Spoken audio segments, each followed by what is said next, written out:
भगवान श्री राम ने आखिर अपने वनवास के 14 वर्ष किस किस जगह बिताए थे, और ऐसे 6 स्थान जो आज भी इस धरती पर मौजूद है और जो साफ साफ रामायण के असली होने की सबूत देते हैं।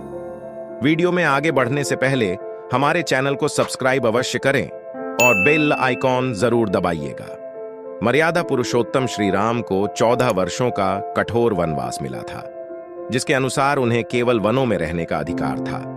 किसी भी नगर में जाना प्रतिबंधित था। श्री राम ने अपने वचन का पूरी तरह पालन किया और 14 वर्षों तक अपनी पत्नी माता सीता और भाई लक्ष्मण के साथ वनवास बिताया था।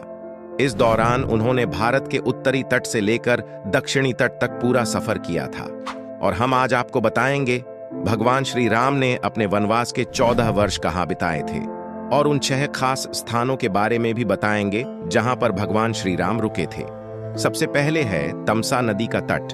अयोध्या से विदा लेने के बाद भगवान श्री राम रथ में बैठकर आर्य सुमंत के साथ तमसा नदी के तट पर पहुंचे थे। अयोध्या की प्रजा उन्हें छोड़ने को तैयार नहीं थी, इसीलिए सबसे पहले भगवान श्री राम ने अपना डेरा तमसा नदी के तट पर ही डाला था और सूर्योदय से पहले अयोध्या की प्रजा को बिना बताए कौशल देश की नगरी के बाहर निकल गए थे। अगला है श्रृंगवेरपुर नगरी।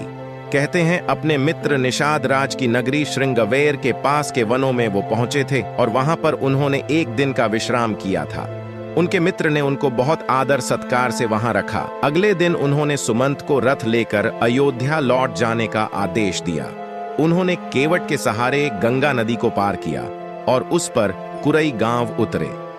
अगला है प्रयाग। गंगा पार कर भगवान श्री राम, माता सीता, लक्ष्मण तथा निषाद राज के साथ वो प्रयाग चले गए। उन्होंने त्रिवेणी की सुंदरता को देखा और फिर आगे मुनि भारद्वाज के आश्रम में पहुंचे।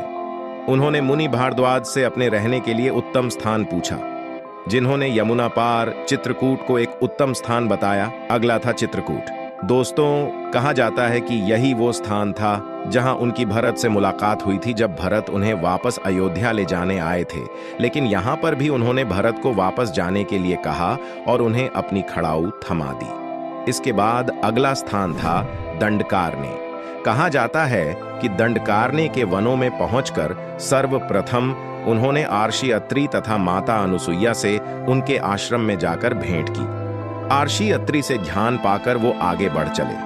कहा जाता है कि दंडकारण्य के वनों में भगवान श्री राम ने अपने वनवास काल के 10 से 12 साल बिताए थे और यहाँ पर उनकी भेंट आर्षि अगस्त्य मुनि से भी हुई थी। उनका आखिरी पड़ाव था पंचवटी। यहीं पर माता सीता और लक्ष्मण जी के साथ भगवान श्री राम एक कुटिया बनाकर रहते थे और यहीं पर भगवान श्री राम को स्वयं शूर्पणखा ने देखा था, जो उनकी तरफ मोहित हो गई थी।